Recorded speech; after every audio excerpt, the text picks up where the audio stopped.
Buenas noches a todos, que el Señor les bendiga.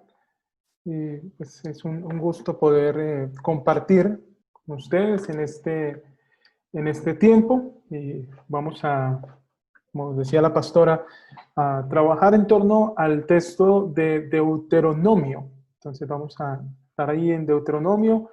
Vamos a estar trabajando en esta noche el aspecto introductorio al libro y también vamos a estar trabajando los versos del 1 al 8 del capítulo 1. Entonces, Deuteronomio capítulo 1, versos 1 al 8. Voy a leer la palabra del Señor en favor de todos, pero antes de entrar a trabajar en el texto, vamos a trabajar algunos aspectos introductorios a este libro.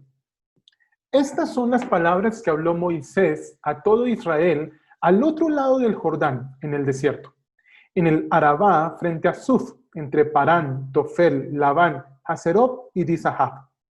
11 jornadas hay desde Oreb por el camino del monte Seir hasta Cades Barnea. Y sucedió en el año 40, en el mes 11, el primero del mes, que Moisés habló a los hijos de Israel conforme a todo lo que Yahvé le había ordenado acerca de ellos. Después de derrotar a Sehón, rey amorreo, que habitaba en Esbón, y de vencer a Edrei, a Og, rey de Basán, que habitaba en Astarot.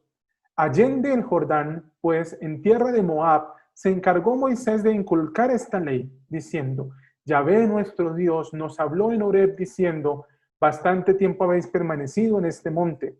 Volveos y alzad el campamento y marchad a la serranía del amorreo y a todos los lugares circunvecinos en el Arabá y en la serranía, en el llano, en el Negev y en la ribera del mar, tierra del Cananeo y al Líbano hasta el gran río, el río Éufrates. Ved que pongo a la tierra delante de vosotros. Entrad y tomad posesión de la tierra que Yahvé juró a vuestros padres, a Abraham, a Isaac y a Jacob, que le daría a ellos y a su descendencia después de ellos. Este texto es la introducción al libro de Deuteronomio y nos va a enfocar, nos va a llevar a pensar en qué es eso de una introducción a un libro y cómo se trabaja un libro del Antiguo Testamento, que en muchos sentidos es diferente al ejercicio que veníamos realizando los miércoles con Hechos y después las cartas a los Corintios. Entonces, algunos aspectos de introducción. Usted posiblemente ya sabe todas estas cosas. Deuteronomio es el quinto libro de la ley, de lo que llamamos la Torá. Usted ha participado en la lectura de estos días en la iglesia, entonces ha estado leyendo este bloque de libros. En hebreo, el nombre oficial del libro es Estas son las palabras, porque así arranca el libro. Los libros de la Torá en hebreo se llaman con la primera expresión del libro. En este caso, este libro arranca diciendo estas son las palabras, o simplemente se le conocía como las palabras, devarim, palabras en hebreo. En griego, en la Septuaginta, la versión griega del Antiguo Testamento, se le llamó Deuteronomio, que significa segunda ley. Ese es el nombre con el que llegó a nosotros, el nombre de segunda ley. El texto, en la versión en que nosotros lo tenemos, es escrito, compilado posterior a la muerte de Moisés.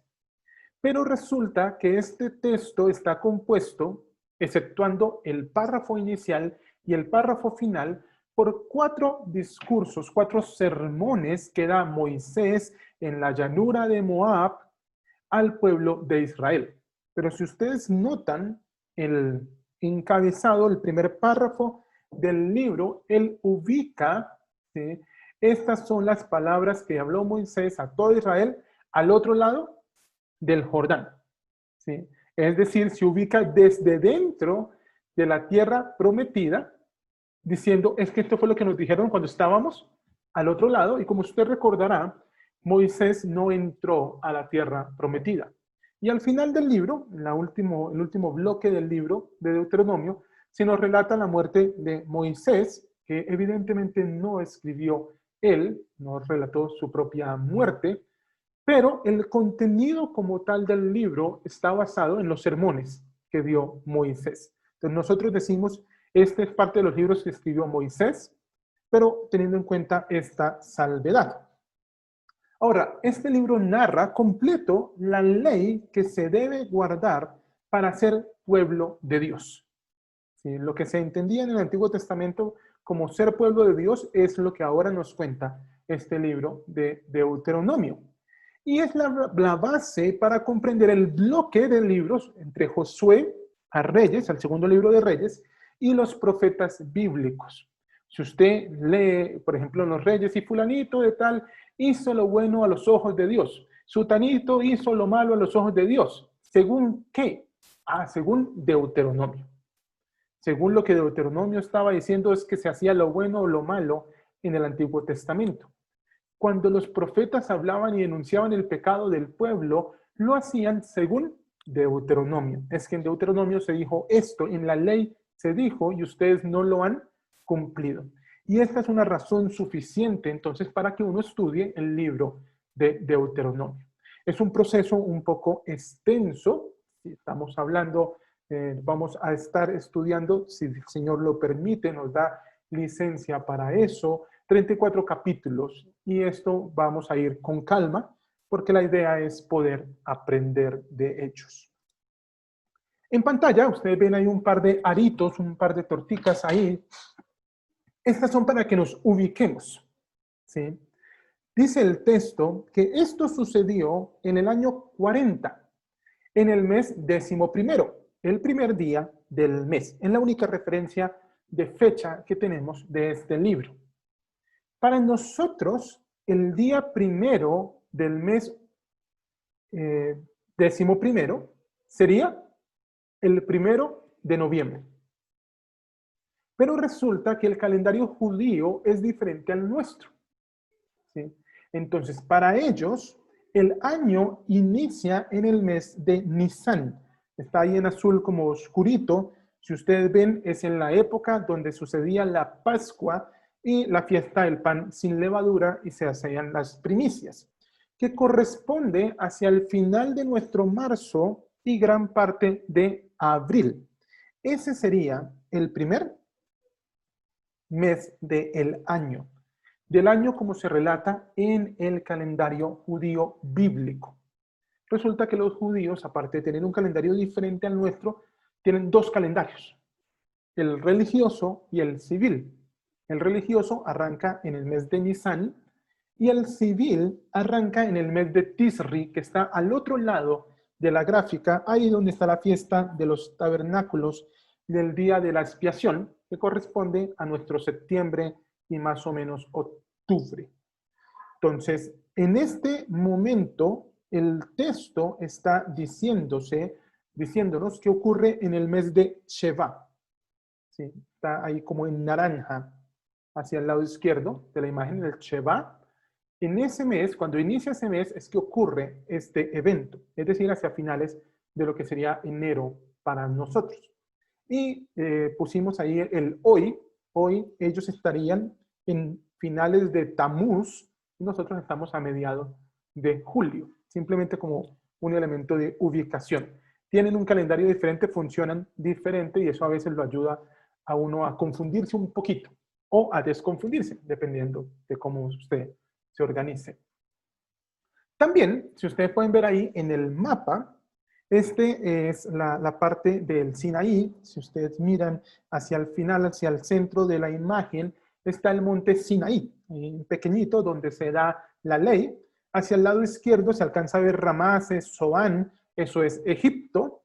Y hacia la parte derecha superior se alcanza a ver entonces Acrabín, el monte Arad, que es ya la zona de Judea. Es en esta zona de Cades, el monte de Parán, que se da la primera parte de este libro y el movimiento para ingresar a la tierra prometida. ¿Sí? Es en este bloque de mapa donde nosotros tenemos los eventos de este libro. El pueblo caminando por el desierto. ¿Sí? 40 años de desierto en algo que no ameritaba todo ese tiempo, pero que por lo que hemos leído en Éxodo y en Levítico, el pueblo necesitó pasar por este lugar. Ahora, ¿qué es vivir en el desierto 40 años? ¿Sí?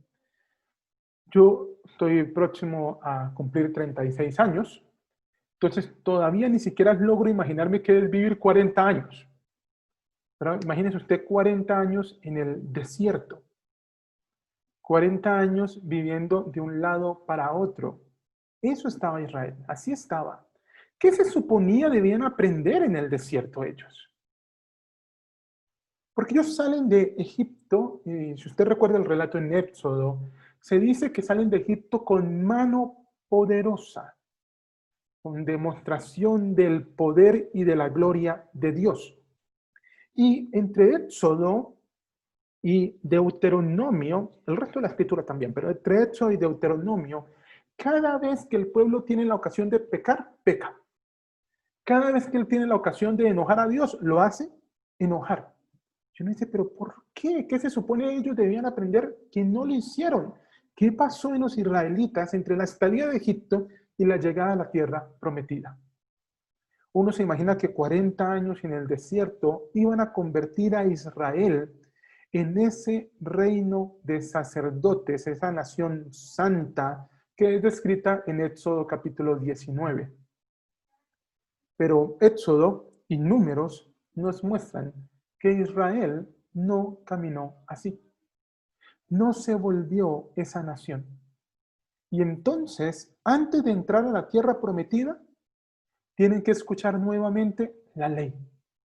Tienen que escuchar nuevamente esta segunda ley, como dice Deuteronomio 17. Es la misma. Deuteronomio tiene los mismos mandamientos que Éxodo, Levíticos y Números. Simplemente está siendo afirmado lo que debe estar en su corazón para ingresar a la tierra prometida. Pero usted habrá escuchado de muchos, nosotros somos cristianos, creemos en Cristo, eso es cierto, y tenemos el Nuevo Testamento, no necesitamos el Antiguo. Entonces, ¿cómo leer el Antiguo Testamento? Resulta que el creyente, nosotros como iglesia creemos en que la palabra de Dios, toda la palabra de Dios, todo el consejo de Dios debe ser predicado. Y que el Antiguo Testamento fue revelado por Dios también como el Nuevo Testamento. ¿Y qué aprendemos del Antiguo y del Nuevo Testamento? Simplemente que al leer el Antiguo Testamento entendemos que hay elementos que deben ser sobredimensionados, no sobredimensionados, que deben ser redimensionados a la luz de la obra de Cristo. Por ejemplo, los sacrificios. Nosotros no ofrecemos sacrificios a Dios. ¿O cuándo fue la última vez que usted llegó al templo con un carnero a decir, bueno, vengo a sacrificar esto para que se queme la grosura al Señor? A nosotros nos gustan los asados, pero no este tipo de asados. Nosotros tenemos el sacrificio único y suficiente de Cristo. Entonces, nuestro perdón no viene a través del sacrificio de cosas, viene por la obra de Cristo. Y aún así aprendemos de estos textos para nosotros. Usted habrá escuchado en alguna ocasión que uno no hace doctrina de las narraciones, pero cada narración nos ayuda a conocer a Dios, nos ayuda a conocer la obra de Dios. Y entonces queremos que estas narraciones de Deuteronomio nos ayuden en ese conocer la obra del Señor. Estas son las palabras, dice el texto ahí en los primeros 2 versos, que habló Moisés a todo Israel al otro lado del Jordán, cuando ellos estaban en el desierto, entre unos lugares ahí mencionados. Resulta que esos lugares no son tan fáciles de localizar. Pues Suf, Arabat sí y Parán también, pero Tofel, Labán y Dizahab son lugares desconocidos. Pero no solamente eso. Resulta que esas palabras hacen pensar en otras cosas de lo que ya se ha contado, ¿sí? Entonces, por ejemplo, Tofel significa caer o fallar. Labán significa algo que es blanco, como el maná. Y Dizahab es el oro, posiblemente una alusión al becerro de oro. Estas son las palabras que el Señor da al pueblo que ha vivido la travesía por el desierto. Eso es lo que se está indicando aquí. Y se nos dice el número de jornadas que hay desde el monte Horeb hasta el monte de Seir y Cades Barnea. 11 jornadas, 11 días caminando. Pero ellos llevan 40 años. Ellos han pasado por un proceso de caminar y caminar porque no han entendido lo que el Señor está diciéndoles en su trasegar. No sé si a ustedes les ha pasado que a veces Dios les dice por ahí no es por acá. Y ustedes dicen, no, es que yo me quiero ir por ahí. Y entonces el Señor comienza a moldearnos hasta que entendemos, es que era por ahí. Y uno después piensa y dice, pero es que yo, ¿por qué soy necio? Si desde el principio el Señor me había dicho, no le obedecí a su voz. Y entonces entendemos que hay que caminar con el Señor. 11 jornadas o 40 años, pero hay que caminar con el Señor. Sucedió en el año 40, mes 11º, ya vimos cuál mes corresponde, que Moisés habló a los hijos de Israel conforme a todo lo que Yahvé le había ordenado acerca de ellos. Y hace un recuento de una narración que nosotros tenemos ahí en el texto de Números, capítulo 21, la derrota de Sehón y la derrota de Og, el rey amorreo y el rey de Basán, que también se nos relatan en los Salmos, porque son parte de la historia de Israel. La fe es algo histórico. La fe se mueve a través de conocer cómo obra el Señor. Y por eso se recuerda lo que Dios ha hecho en la vida de las personas. Allende del Jordán, más allá del Jordán, en tierra de Moab, se encargó Moisés de inculcar esta ley. Nosotros debemos enseñar la ley a la generación que sigue. A veces uno dice, es que la gente que viene nueva a la iglesia no hace lo que debiese hacer. Hermanos, eso es responsabilidad de los que ya caminamos el camino de la fe. Hacer discípulos es enseñar a otros a caminar en la instrucción del Señor. Y es parte de nuestro llamado. La expresión acá, ley, es la expresión Torah. A veces usted ha escuchado que a estos libros se les dice la Torah. Pero la Torah no significa estrictamente ley, ¿sí? Oficialmente significa instrucción o enseñanza, ¿sí? Entonces Moisés se encargó de inculcar esta enseñanza, esta instrucción, porque va más allá de lo legal, tiene que ver con lo que uno debe aprender para vivir correctamente. Es como el esfuerzo del papá que educa al hijo más allá de lo normativo. Lo instruye, lo enseña porque quiere que su hijo obre en forma correcta, sea una buena persona. Pues Dios da su ley, su instrucción, para que nosotros como hijos vivamos correctamente en la forma en la que el Señor nos está orientando a vivir. Y entonces, parte de eso que el Señor le está diciendo a Israel, ¿sí?, es que ellos han estado mucho tiempo ya en el desierto, que ellos ya han estado mucho tiempo ahí, que ya es suficiente y que ahora tienen que moverse a la tierra que el Señor les había ofrecido, a la tierra que había sido jurada, dice el verso 8, ¿sí? Tomad posesión de la tierra que Yahvé juró a vuestros padres, a Abraham, a Isaac y a Jacob. El Señor en Deuteronomio invita al movimiento. Es suficiente tiempo, ya no es momento de vagar por el desierto. Es hora de ir a la tierra prometida. Y uno se siente muy emocionado cuando uno dice, el Señor me está llamando a moverme a un mejor estado.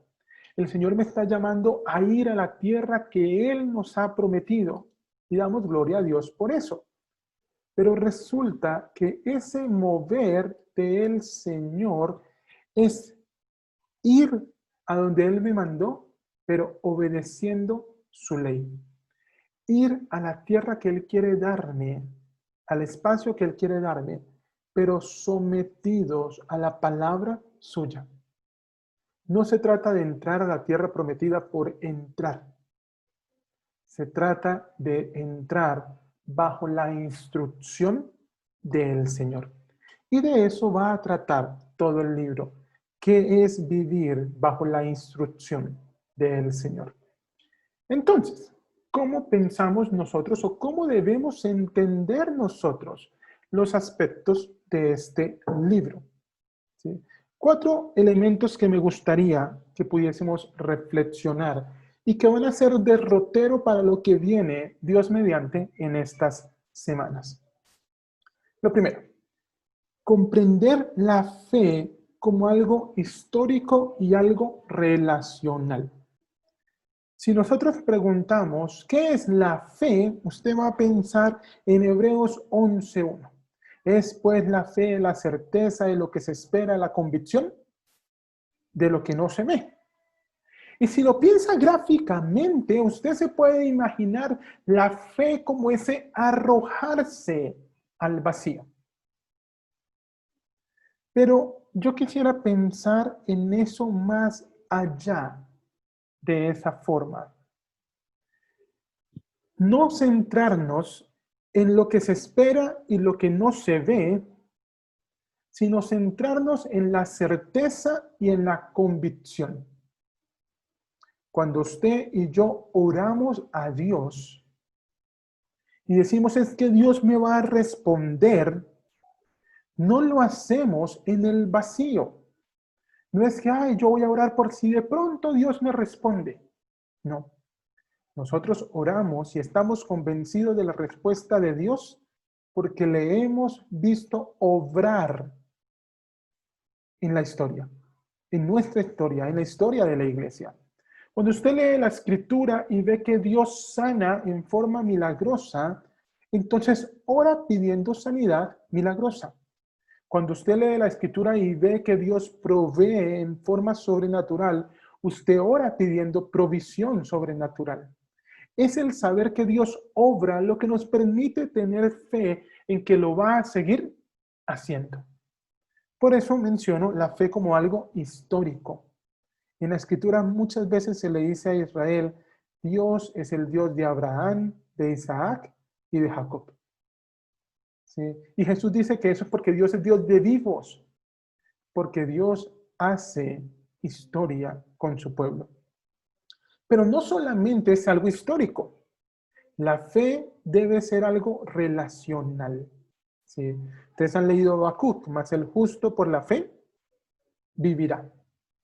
Y ese justo es descrito como el amigo de Dios. Deuteronomio es un texto para que nosotros aprendamos a caminar con el Señor, aprendamos a ser amigos de Dios. Entonces no es que Dios se ha obrado en toda la historia, entonces me tiene que responder. No, es que Dios y yo tenemos una relación. Somos amigos y entonces yo puedo confiar en Él porque Él camina conmigo. Porque Él me guía, Él me instruye por donde yo debo andar. Lo segundo que me gustaría que pensáramos, pensando en Deuteronomio, es ver la instrucción de Dios como algo para preservación de la vida. El texto nos va a plantear, delante de ti están el bien y el mal. Elige el bien para que vivas. Elige el bien. No da la opción de elegir el mal. A veces pensamos que lo que Dios ordena, y la gente en el mundo lo ve así, es porque Dios es un Dios aburrido. Es porque Dios es un Dios mojigato. Y entonces la iglesia es para gente aburrida porque uno no puede hacer nada. La instrucción del Señor no es para que seamos aburridos. La Escritura nos invita a ser gozosos, a estar felices. La instrucción del Señor es para que nuestra vida sea preservada. ¿Por qué? porque depende de Dios, porque está sujeta a Dios. Y aun cuando nuestra vida mortal termine, vamos a vivir en el Señor, porque Él es quien da preservación para nosotros.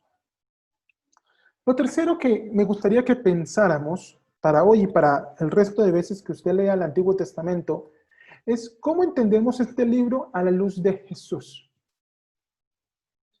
Cuando le preguntan a Jesús, ¿cuál es el mandamiento más importante? Jesús recurre a Deuteronomio.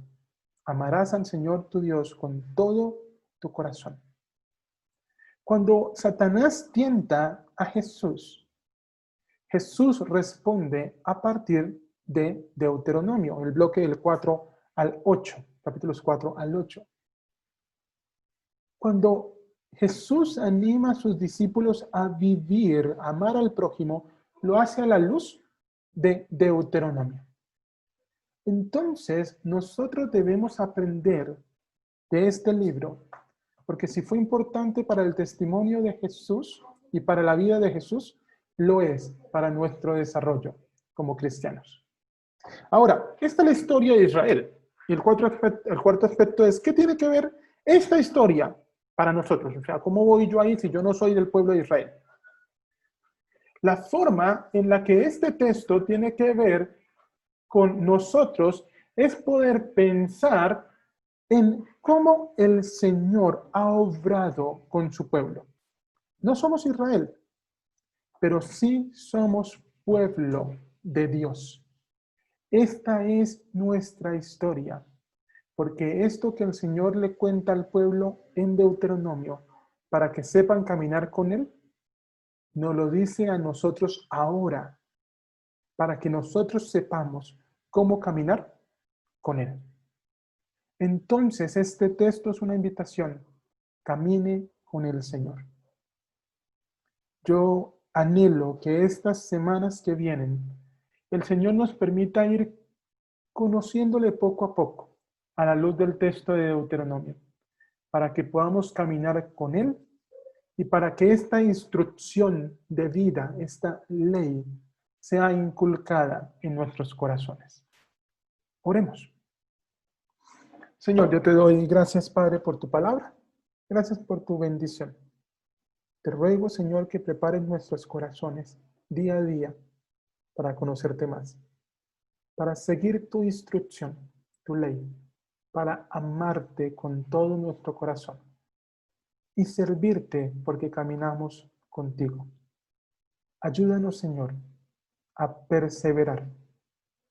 Ayúdanos, Señor, a no desanimar porque el caminar es largo. Recuérdanos que tú siempre estás con nosotros. Bendito tu nombre en Cristo Jesús. Amén. Mis amados hermanos, que el Señor les bendiga.